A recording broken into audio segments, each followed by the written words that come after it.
Hello guys and welcome to the FATBOSS guide to Jaina on Mythic. Yes, you could argue that this is the first proper boss in the instance when it comes to difficulty. It's definitely a massive step up to everything else in here. It's also an extremely frustrating fight when it comes to progressing, as the fight is not always the same and it's full of RNG aspects which for the most part, you're kinda helpless to counter. The majority of the fight is performing a choreographed dance and being in the right place at the right time, as well as getting your damage right in the last phase. Composition also plays a large part in this encounter, but it's relatively flexible in comparison to say a fight like Gahun.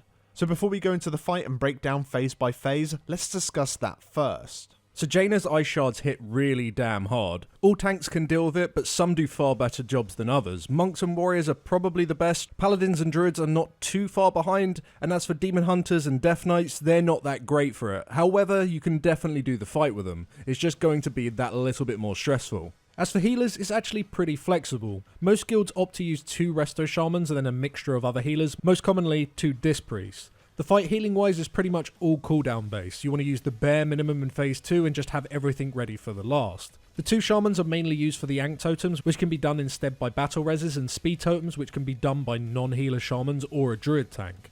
They also have very powerful cooldowns when stacked, which is the entire fight. However, you could definitely do this fight with no resto shamans whatsoever. We just wouldn't recommend it. The other 2 spots are fill spots. Disc priests are great as they add the extra damage and allow you to use cooldowns during phase 2 where you would otherwise not be able to, as other healers need to save them for phase 3. That said, you can fill this spot with pretty much any healer you like. We just so happen to use a disc and a holy priest. One thing to note is that it's actually quite popular these days to 5 heal the fight and have a single resto shaman and a damage build. If a resto shaman uses igneous potential and treacherous covenant traits where possible, they can consistently do 15 to 20k DPS depending on their gear. And as the fight is so cooldown based, this allows you just to do damage until you want to overstack your cooldowns at certain parts of the encounter to make them super safe. This is most notable towards the end of phase 2 and the later parts of phase 3. We do not have any experience with this strategy, so we can't talk about it a whole lot, but our advice is that it might be worth trying whilst you're progressing through the first 2 phases, and then just make a call once you reach the last phase and decide if you wish to continue using it. The last phase is all about pumping as much damage to the boss as you can, whilst healers use cooldowns to keep you alive until you're around 18 stacks, at which point the boss should die. Having that 5th healer in the last phase may allow you to keep going all the way up to say 20 stacks, but that's about it. The boss realistically should be dead way before that point. But in short, if your cooldowns are organised properly beforehand and people don't fuck over their stacks, the boss should die before you even need a 5th healer. But a 5th healer can give you a safety net in the other phases. As for DPS, you can have a pretty good mix. Just things to make note of before you're making your comp. You want at least 1 warlock for the gateway. Ideally 4 priests in total. You can include healers in that makeup. You'll want at least 4 melee DPS, but this doesn't have to be the case. Technically you can do the fight with absolutely none whatsoever, and ideally you'll want a hunter. They have some pretty important jobs that they need to perform throughout this fight, which can be done by other classes, but hunters are definitely the most consistent for it. With all of that out of the way, let's jump into phase 1. So this first part of the fight is very similar to Heroic. Your goal is to get to Jaina to 60% health and get her into the first intermission. There is however 2 new mechanics in play. One new mechanic you have to deal with throughout the entire fight. Whenever you're more than 10 yards away from another player, you'll be debuffed with freezing blood. When this debuff times out 6 seconds later, you'll be instantly frozen in a cube. The only way to remove this debuff is moving back to another player. This effect is increased and resets throughout the fight. So you need to stand near 1 other player, then you need to stand near 3 other players, and then 5 others. Then a storm will come in, and then afterwards it will reset to a single player again. You can tell how many players you need to stand next to by tracking the extra power bar throughout the fight. For the most part though, the number of players you need to stand next to is irrelevant in phase 2 and 3 as you're almost always stacked as an entire raid. However, in phase 1 you cannot just all stack in melee. You need to form 2 groups, 1 in melee and 1 at ranged. For a melee group to work though, you're going to want some melee DPS, and this is the reason why we recommend that you bring at least 4 of them. If that isn't possible, then instead you'll have to organise some range DPS to stay in melee throughout phase 1. We had our hunters cover this spot whenever we didn't have enough melee, but anyone can do it.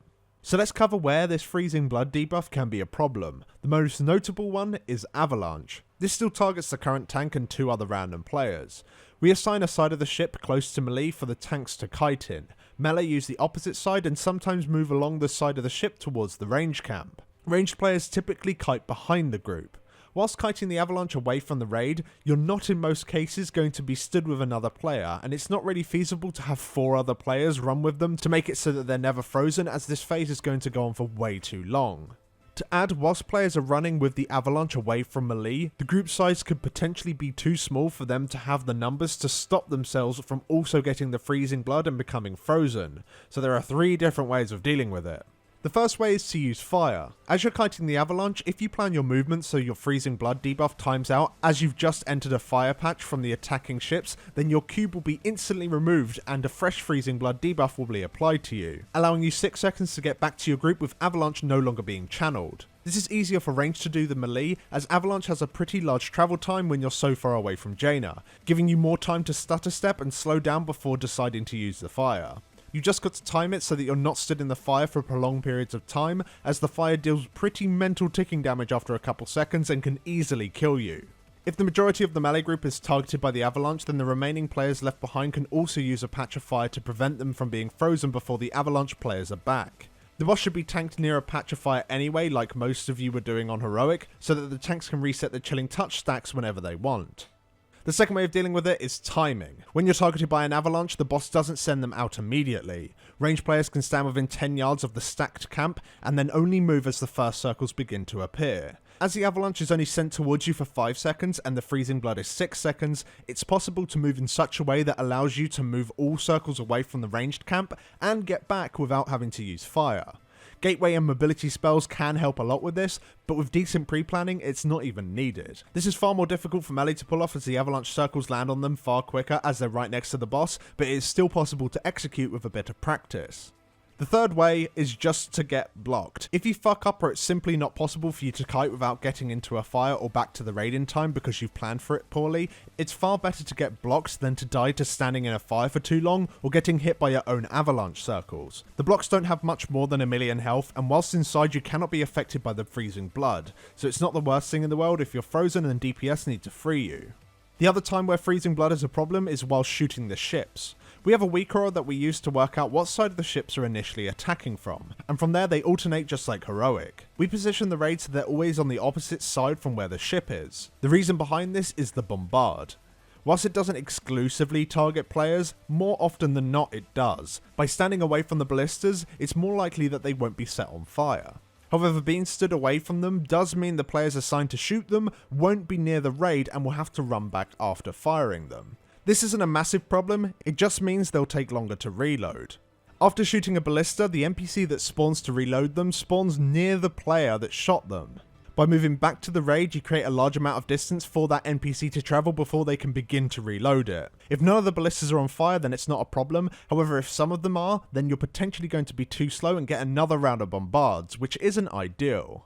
To fix this, you have a couple of options. If the Avalanche is up, then you can use it to clear the fires on them, but it's rarely available when you need it. But you can also use a well-aimed freezing blast from Jaina to put out the fires on one of them as well.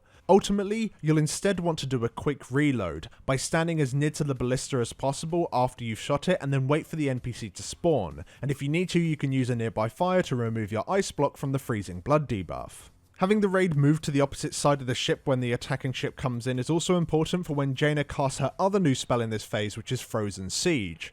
Frequently on a timer, Jaina will freeze the nearest ballista, stopping you from using it until you free it from its ice cube. Typically these are ignored and just dotted, providing that you position the boss on the opposite side of the attacking ship, and in any case where the ballista is frozen on the side where the ship is attacking, it must be hard swapped and freed immediately.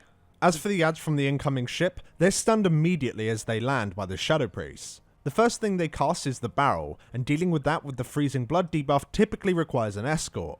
If you can stun them as they land, however, you don't have to deal with them. This works 99% of the time, however there is a bug where the adds will cast and spawn the barrel before you can even attack them. But when it does work, the stun is followed by a mind control from both of the healer priests, and then they're walked off the ship. When mind controlling, it's vital that you keep track of the Avalanche timer, as they can potentially overlap. Being sat in a mind control whilst Avalanche circles drop in your face is a certain way to get yourself killed. If the adds are stunned as they land, they won't cast a barrel again for around 30 seconds, and the adds don't hit very hard at all, so you have forever to land your mind control, so don't panic to get it done, wait until it's safe.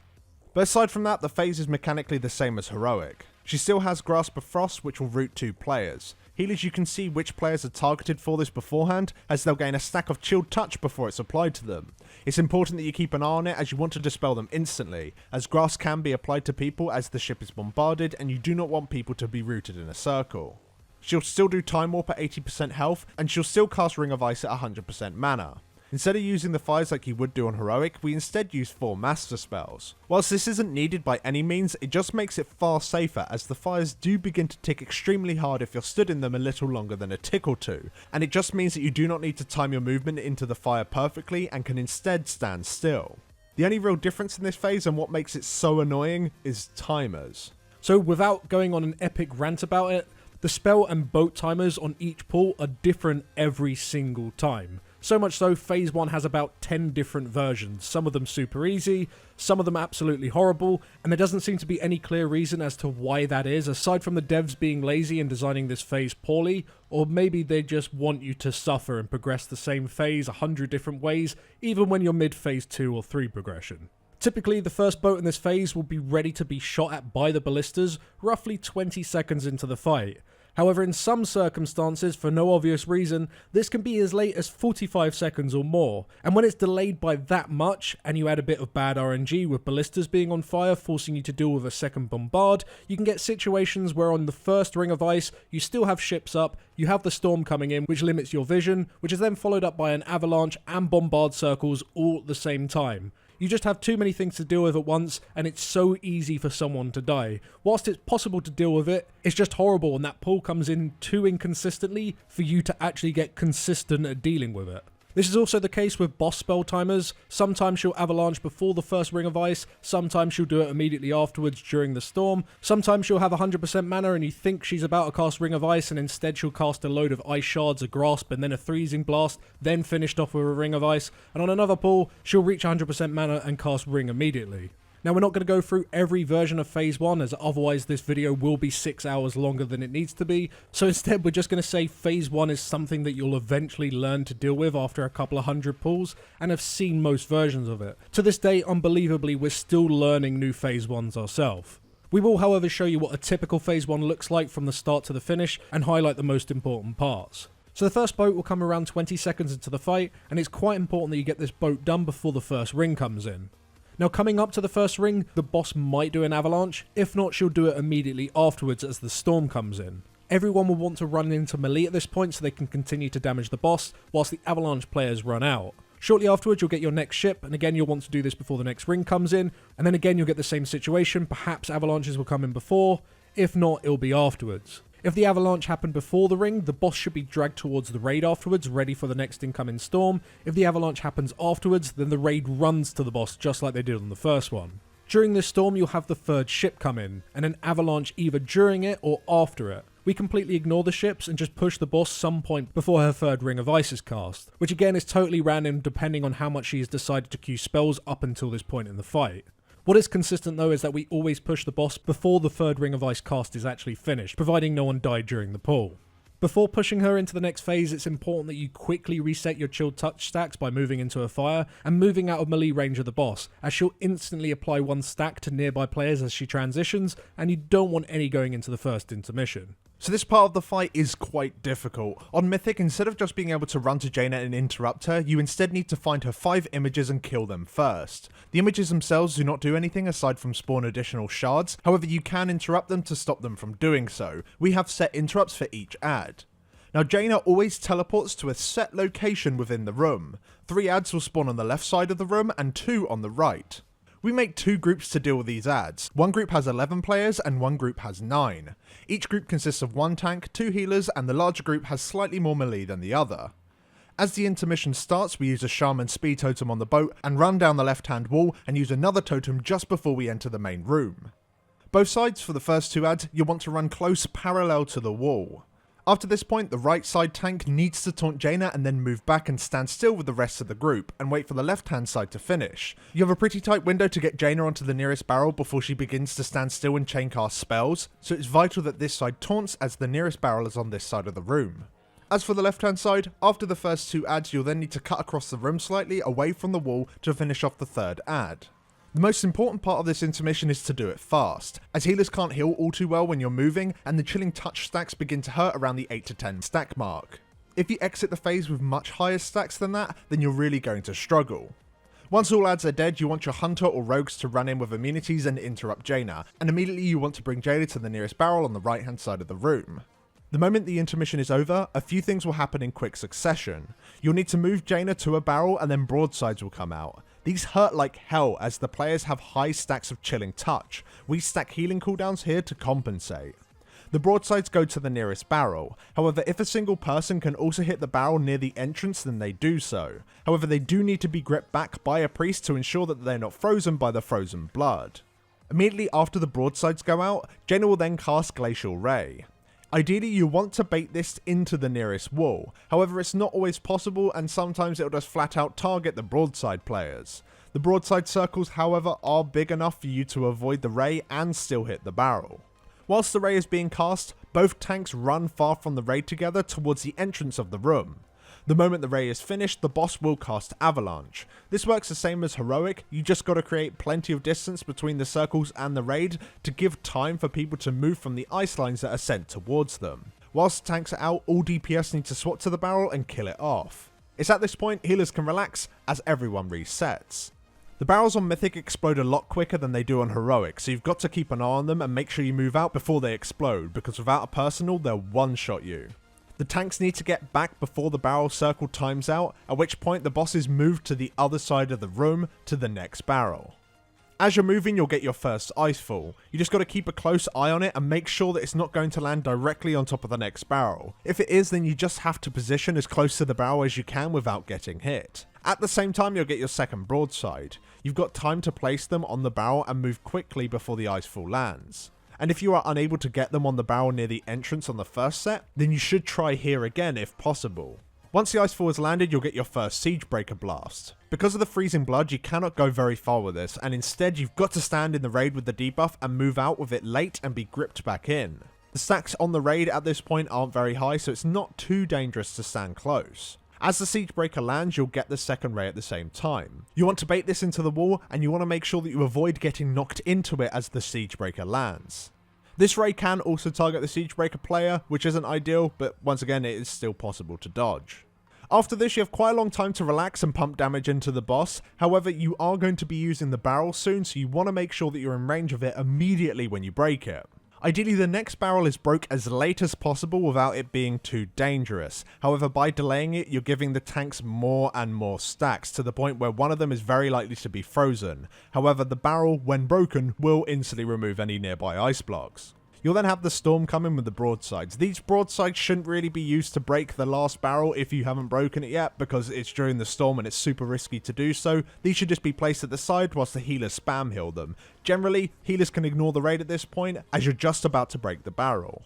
As the barrel is broken, we then just move into the wall just before it explodes. Now, watching this footage, you probably missed it, but there was an icefall during that storm.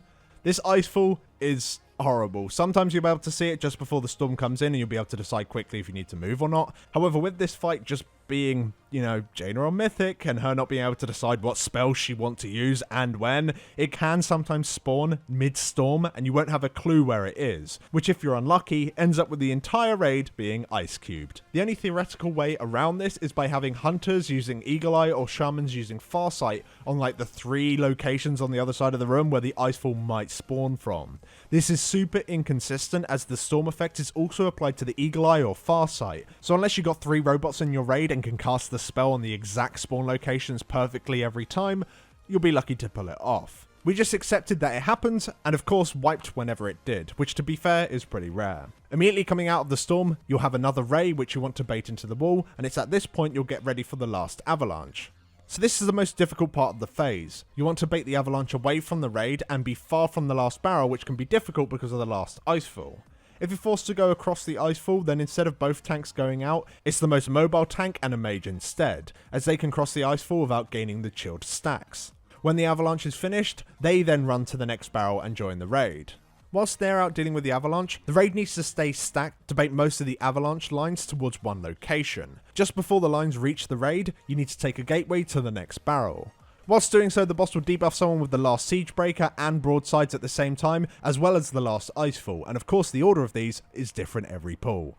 Once on the other side, the broadside debuffs need to go on the last barrel if it hasn't been done already, and the Siege Breaker needs to move out and be gripped back in, all while potentially having to dodge the Icefall and not using 3-minute healing cooldowns at this point, as they won't be back up in the last phase. This is the sketchiest part of the entire phase, and it's the main reason why you want to do the second barrel as late as possible, as it makes this part so much easier for your healers. This is also a good point to use any personal cooldowns as well, as long as they're back up for the final phase.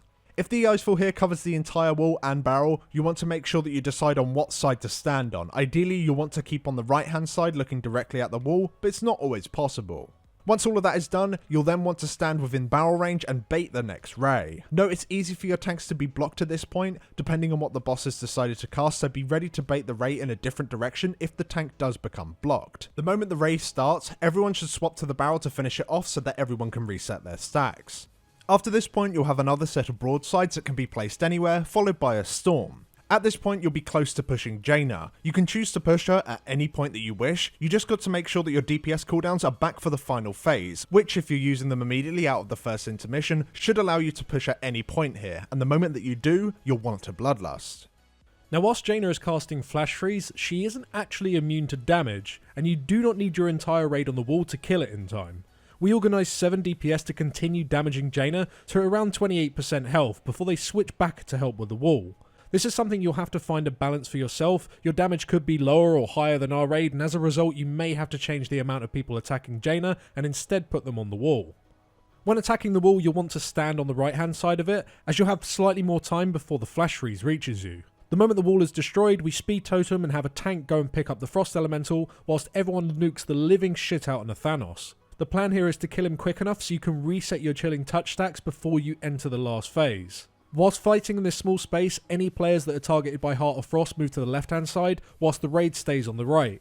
The Heart of Frost splash radius is smaller than the freezing blood radius, so you can still remain within 10 yards of the raid and not hit people with the extra chilled touch stacks. Now just before Thanos dies, everyone uses a macro to cancel their Bloodlust, and a hunter turtles into the Flash Freeze, takes a gateway and interrupts Jaina the moment Thanos dies. If people don't cancel their lust, then Jaina will just sit in an ice block and you'll be forced to wipe.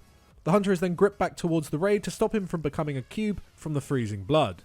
So this last phase is a complete race against time. You've got to kill the boss before you gain 20 stacks and turn into an ice cube. To make this damage, however, you need to completely ignore any images that spawn and also ignore the elemental. With the elemental up the entire time, that means you're going to have to move out with the Heart of Frost constantly and keep him interrupted. Players with Heart of Frost typically stand out slightly behind the raid, and you'll always have 2 of them active on the raid at any given time, so you've got to watch out for them closely. We use a weak aura that announces when it's being cast on you, so you can move out before it ticks on anyone. We also have another one that makes you spam a cross above your head, so other players can keep clear of you. As for the interrupts, we use another weak aura that displays a number above the elemental's head. Whenever he is interrupted, the number goes up by 1 until it reaches 3, and then resets back to 1 again. We make a 3-group interrupt rotation and assign players in each group to a number. Whilst the weak aura isn't needed for this job really, it just makes it pretty much impossible to fuck it up, which is important because if a single cast goes through, the elemental will cast Frost Nova, which will root the entire raid, give you a shitload of stacks and will wipe you immediately. Next to mention briefly before we show you the entire phase is the chilled touch stacks on the tank. As the boss still spams you with Ice Shard in this phase, you're going to be blocked fast, which means you're going to spawn Shattering Lances. And as you're ignoring the images, they're going to spawn a lance also. These absolutely annihilate your mythic, especially if you're in an ice cube, to the point where realistically you don't want to spawn any of them at all. And really the only way not to spawn them is to have your tanks die early and use battle reses or Ankh totems at set points before they reach 20 stacks. So let's show you how this phase plays out. So after Jaina is interrupted, she is positioned around 20 yards or so away from the wall, facing towards the middle of the room to stop the raid being hit by any of the crystalline dust cones. The raid stacks behind her slightly to one side. The first Frost Orb spawns and absolutely everyone in the raid without a Heart of Frost debuff stacks within it.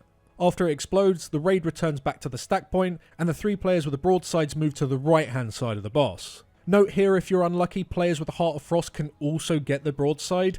They just need to make sure that they give each other room so they can still stay within 10 yards of the raid to stop themselves freezing, but also not being forced to stand in their own broadside circle.